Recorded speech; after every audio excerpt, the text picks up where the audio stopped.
ሰላም ጤና ይስጥልን። የተከበራችሁ የጉራጌ ኒውስ ኔትወርክ ተከታታዮች የሰዓቱን ዜና አሁን ጀመረም።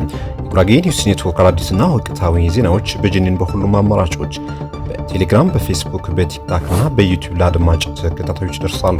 እሱም በእነዚህ ዜናዎቻችን እንዲከታተሉ በአክብሮት እየጠየቅን ወደ ዛሬው ዜናዎች እናልፋለን። አብራችሁን ሁኑ። ቀዳሚውን ከቡጀባር ከተማ ቦሌ ማዞሪያ ድረስ ያለው መንገድ እንዲሰራ ለረጅም ጊዜ ቢጠየቅም ምላሽ እንዳላገኘ ተገለጸ። በጉራጌ ዞን ጉመር ወረዳ ከእዣ እንዲሁም ከሞህርና አክሊል ወረዳ የሚያገናኘው ከቡጀባር ከተማ ቦሌ ማዞሪያ ያለው መንገድ እንዲሰራ በህዝቡ ለረጅም ዓመታት ጥያቄ ቢቀርብ ምላሽ አላገኘም ተብሏል። ይህ መንገድ ከወልቂጤ ሆሳና እንዲሁም ከወልቂጤ ቡታጀራ የሚወስዱት መንገዶች በአቋራጭ ከጉመር ወረዳ በእዣ ወረዳ የሚያገናኝ በጣም ወሳኝ ኮሪደር ነው። ከቀላል እስከ ከባድ ተሽከርካሪዎች ዓመቱን በሙሉ የሚያልፉበት መንገድ በመሆኑ ክረምት ጭቃ፣ በጋ ደግሞ አቧራ የሆነ ማህበረሰቡ ለእንግልት እየተዳረገ ይገኛል። መንገዱ ደረጃውን በጠበቀ ሁኔታ ይሰራል ተብሎ በፌዴራል የመንገዶች ባለስልጣን በአሁኑ የመንገዶች አስተዳደር በተደጋጋሚ ጥናት ተደርጎ ለህዝቡ ይሰራል ተብሎ የተነገረ ቢሆንም የተገባው ቃልና ጥናት ተግባራዊ ሳይሆን ቀርቷል ብለዋል። ስለ መንገዱ ዝርዝር መረጃ ለጄኔን የሰጡት ምንጮች ከዓመታት በፊት የመንገዱ ጥናት ተሰርቶ እንደነበርና ሁለቱ ዞኖች ጉራጌና ስልጤ ዞኖች የሚያገናኘው ከወራቤ ጠረጋ ቡጀባር ቦሌ ማዞሪያ 60 ኪሎ ሜትር ተብሎ ዲዛይን ከተሰራ በኋላ የጉራጌ ክፍል ብቻውን በመቀነስ መንገዱ ከስልጤ ተነስቶ እዛው ስልጤ ዞን ጠረጋ ድረስ እንዲያልቅ ተደርጓል። ይህ መንገድ 4 ወረዳዎችን ከማገናኘት ባለፈም ዞኖችን የሚያገናኝ ነው። መንገዱ ከ20 ኪሎ ሜትር በላይ ሲሆን የጥናቱ ውጤት በተደጋጋሚ የኢትዮጵያ መንገዶች ባለስልጣን የተወበት ምክንያት የጉራጌ ዞን አጣርቶ ለህዝቡ እንዲያሳውቅና የተገባው ቃል እንዲተገበር ህዝቡ ባገኘው አጋጣሚ ቢጠይቅም ምላሽ አላገኘም። ከዚህ በተጨማሪም የጄኔን ምንጮች እንደሚያስረዱት በተለይም የእዣ ወረዳና የጉመር ወረዳ አመራሮች ለመንገዱ መገንባት የሚያደርጉት የክትትል ተቀናጅቶና ተናቦ እስካሁን የተሰሩ ጥናቶች እየተደረሱ የሚሉትና ሌሎች ተያያዥ ችግሮች በጋራ ባለመስራታቸው ነው ብለዋል። ይህ መንገድ ጉራጌ ዞን ከስልጤ ዞን በተለያዩ አቅጣጫዎችን የሚያገናኝ ረጅሙ መስመር ሲሆን ከመንገዱ በቅርብ ርቀት የሚገኘው ዓመቱን ሙሉ የሚፈሰው ወይራ ወንዝንም ለመድረስ ምቹና ወሳኝ መንገድ ነው ተብሏል። የመንገዱ አብዛኛው ሽፋን በጉመር ወረዳ የሚገኝ ሲሆን ከዞኑ ትልቁ ገበያ አንዱ የሆነው ቦሌ ገበያ በዚሁ መስመር ይገኛል። ከተማው እንዳያድግም ዋነኛው ምክንያትም የዚሁ መንገድ አለመሰራት እንደሆነ ይነሳል።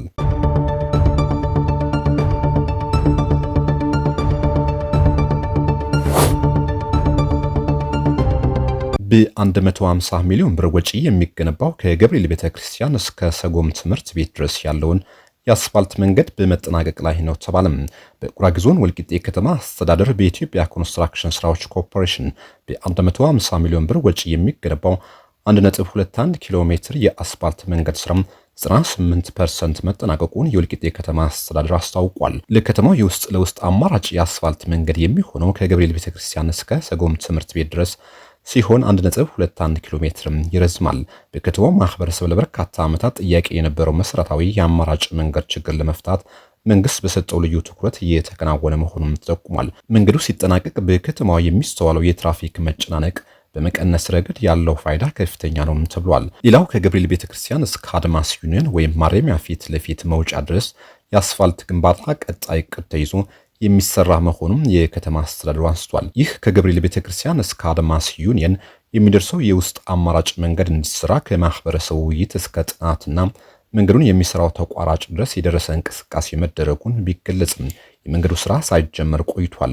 በከተማው ህዝብ ዘንድ ከፍተኛ ቅሬታ ያስነሳው መንገዱ የአመራሮች ቁርጠኝነት አለመኖርና በሙስና ተሳትፎች ምክንያት የመንገዱ ግንባታ ጥያቄ እንዲዘገይ አድርጎታል። በከተማው ዓመታትን እየፈጁ የተጀመሩ ቃል የተገቡ የመሰረተ ልማት ፕሮጀክቶች ያሉ ሲሆን ብዙዎቹ አልተጀመሩም። አንዳንዶቹ ተጀምረው ግንባታቸው እየተጓተተ ይገኛል።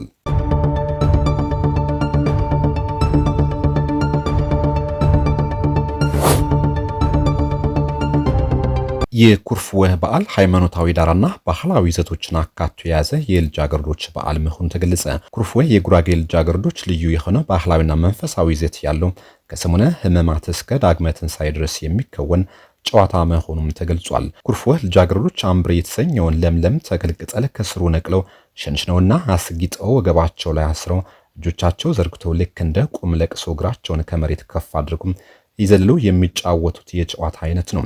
የኩርፎ ጨዋታ ከሰሙነ ሕማማት ጀምሮ እስከ ዳግመ ትንሣኤ ድረስ የሚቆይ ጨዋታ አይነት ሲሆን ጨዋታውን ከጥንት ጀምሮ የነበረ ነገር ግን ከቅርብ ጊዜ አንስቶ እየተረሳ የመጣ ቱባ ባህል መሆኑና ባህላዊ ሴቱን እርስ በርስ የሚያገናኝ ስለሆነ ይህ ቱባ ባህል ዳግም እንዲያንሰራራ እየተሰራ መሆኑን የሙህርና አክሊል ወረዳ ባህልና ቱሪዝም ጽሕፈት ቤት አስታውቋል። የኩርፎ በዓል ሃይማኖታዊ ዳራና ባህላዊ ይዘቶች አካቶ የያዘ ድንቅ በዓል ሲሆን ልጃገረዶች በዓሉ በሚያከብሩበት ሰዓት ሲደሰቱም አንድ ጊዜ ሲያዝኑም የሚስተዋልበት ሁኔታ እንዳለም ጠቁሟል። ሃይማኖታዊ ይዘቱ በሰሙነ ሕማማት የሚሆንበት ምክንያት ኢየሱስ ክርስቶስ በአይሁዳውያን የደረሰበት መከራ፣ ስቃይና ሞት መነሻ በማድረግ ልጃገረዶች በወገባቸው አምብሬ የሚባለው ከስር አምቾ ያለው ለምለም ሳር በወገባቸው በማሰርና በእጃቸው በመያዝ እያወዛወዙ ሐዘኑን የሚገልጹበት መንገድ ሲሆን አለፍ ብለው የክርስቶስ ትንሣኤ መሰረት በማድረግ ሐዘኑን ተሻግረው ሲደሰቱ በትዕይንት እንደሚያስረዱ ተነግሯል። የዳግመ ትንሣኤ ዕለት የኩርፎ ፕሮግራም ማብቂያ ሲደረግ ልጃገረዶች አምብሬ የሚባለውን ከስር አምቾ ያለውን አረንጓዴ ለምለም ሳር በመያዝ አምቾ ወንዶች በማያገኙት ቦታ ላይ ይቀብሩታል። የደበቁትን አምቾ ወንዶች ካላገኙት የልጃገረዶች የወደፊት መጻኢ ዕድል ብሩህ ተስፋ እንዳላቸው የሚያሳይ ባህላዊ መገለጫ እንዳለውም ተነግሯል። ይህ በዓል ከጥንት ጀምሮ በሙህርና አክሊል ወረዳ ልጃገረዶች አንድ ላይ በመገናኘት ስለ ሕይወታቸው የሚመካከሩበት በድምቀት የሚያከብሩት ቱባ ባህል መሆኑን ማህበረሰቡ ተገንዝቦ ወደፊት ይህን ጨዋታ በየዓመቱ በደመቀና ባህላዊ ይዘቱን በጠበቀ መልኩ እንዲካሄድ ሁሉንም አካላት ጥረት ማድረግ እንደሚገባም ተጠቁሟል።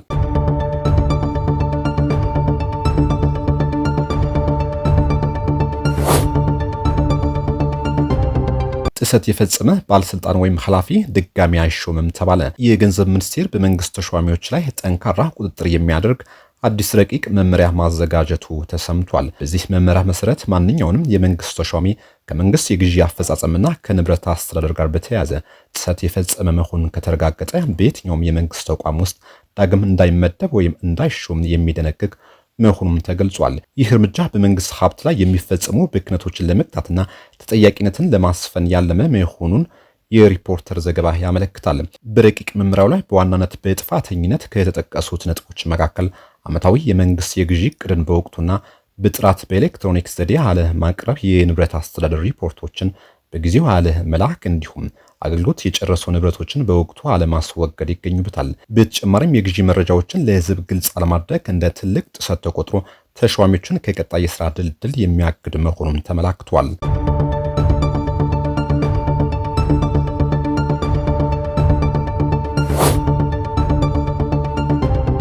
ኢራን ጦርነቱ እንዲቆም 10 አዲስ ቅድመ ሁኔታዎችን ማቅረቧ ተሰማ። ከዚህ ቀደም 5 ነጥቦች የያዘ የመደራደሪያ ሐሳብ አቅርባ የነበረችው ኢራን አሁን ላይ አሜሪካ ላቀረበችው የ15 ነጥቦች የመፍትሄ ሐሳብ ምላሽ የሚሆን አዲስ የ10 ነጥብ ቅድመ ሁኔታ ማቅረቧን ተገልጿል። ኢራን ካቀረበቻቸው ቅድመ ሁኔታዎች መካከል የተጣሉባት ማዕቀቦች ሙሉ በሙሉ እንዲነሱላት አንዱ ሲሆን በተጨማሪም በዩራኒየም ማበልጸጊያ ዙሪያ ስምምነት ላይ ለመድረስ ፈቃደኛ መሆኗንም ገልጻለች። በተጨማሪም በዩራኒየም ማበልጸግ ዙሪያ ስምምነት ላይ ለመድረስ ፈቃደኛ መሆኗንም ገልጻለች። ሆኖም ይህ የዩራኒየም ጉዳይ ከጦርነቱ መጀመር በፊት ሲነጋገርበት የነበረ በመሆኑ አሁን በጦርነቱ ጫና ምክንያት የመጣ የድርድር አቋም እንዳልሆነም አብራርታለች። ሌላው ዋነኛው የኢራን ጥያቄ የሆርሙዝ ባህረ ሰላጤ የትራፊክ ፍሰት በተመለከተ ደህንነቱ የጠበቀ አዲስ ፕሮቶኮል ማውጣት የሚለው ነው። ከዚሁ ጋር በተያያዘ ኢራን በጦርነቱ ምክንያት በመላው ሀገሪቱ የደረሰው ውድመት መልሶ ለመገንባትና ለደረሰባት ኪሳራ ካሳ እንዲሆናት በባህረ ሰላጤው ላይ የማለፊያ ክፍያ እንድታስከፍል ሊፈቀድላት ይገባል ስትልም ጠይቃለች። ከዚህ ባሻገር ቴህራን የምትፈልገው ጊዜያዊ የተኩስ አቁም ሳይሆን ጦርነቱ በዘላቂነት እንዲቋጭ እንዲሁም ይህ ጦርነት ማብቃት በሁሉም የቀጠናው ግንባሮች ማለትም ሂዝቦላ፣ ሁቲዎችንና ሌሎች የኢራን አጋሮች ባካተተ መልኩ እንዲፈጸም ነው። ኢራን በእነዚህ መሰረታዊ ጥያቄዎች ላይ ምንም አይነት የድርድር ማላላት እንደማታደርግ ያስታወቀች ሲሆን አሜሪካ ቢያንስ በመርህ ደረጃ ጥያቄዎቿን ወይም አብዛኛዎቹ ለመቀበል ፈቃደኛ ካልሆነች ወደ ትክክለኛ የድርድር ጠረጴዛ እንደማትመጣና በድርድሩ እንደማትሳተፍ ማቋሟን አሳውቃለች። በሌላ ዜና የኢራን ጠቅላይ መሪ ሙጅታባ ካሚኒ ራሳቸውን ስተው ለከፍተኛ የጤና እክል የሕክምና እርዳታ እየተደረገላቸው መሆኑንና ሀገሪቱን ማስተዳደር በማይችሉበት ደረጃ ላይ እንደሚገኙ ዘ ታይምስ አንድ የደህንነት መረጃ ጠቅሶ ዘግቧል። በአሜሪካና እስራኤል የደህንነት መረጃዎች ላይ ተመስርቶ ለባህረ ሰላጤ አጋር ሀገራት የተላከው ምስጢራዊ ዲፕሎማሲ ማስታወሻ እንዳመለከተው ሙጅታባ ካሚኒ በጽኑ ሁኔታ ውስጥ ሆነው ሕክምና እየተከታተሉ ሲሆን ኢራን መንግስት በሚያደርገው በየትኛውም የውሳኔ አሰጣጥ ሂደት ውስጥ መሳተፍ በማይችሉበት ደረጃ ላይ ይገኛሉ ብለዋል። በመጀመሪያ ዙር ጥቃት እንደ ቆሰሉ ከሚታመንበትና ጦርነቱ ከተጀመረበት ጊዜ አንስቶ የሙጅታባ ካሜኒ አድራሻ ወይም የሚገኙበት ስፍራ አንድ ሪፖርት በይፋ ሲያጋልጥ ይህ የመጀመሪያው መሆኑ ተገልጿል። በተጨማሪም ይኸው ሰነድ በመጀመሪያ ዙር የአየር ጥቃት በተገደሉት አባታቸውና የቀድሞ ጠቅላይ መሪ አያቶላህ አሊ ካሜኒ በተጨማሪም ይኸው ሰነድ በመጀመሪያ ዙር የአየር ጥቃት በተገደሉት አባታቸውና የቀድሞ ጠቅላይ መሪ አያቶላህ አሊ ካሜኒ በቆም ከተማ ለሚፈጸመው የቀብር ስነ ስርዓት ዝግጅቶች እየተደረጉ መሆኑን አመላክቷል። የተከበራችሁ ወደ የጉራጌ ኒውስ ኔትወርክ ተከታታዮች ለሰዓቱ የነበሩ ዜናዎች እነዚህ ይመስሉ ነበር። ቆይታችሁ ከጂኒን ጋር ስለሆነ አመሰግናለሁ። ከጊዜ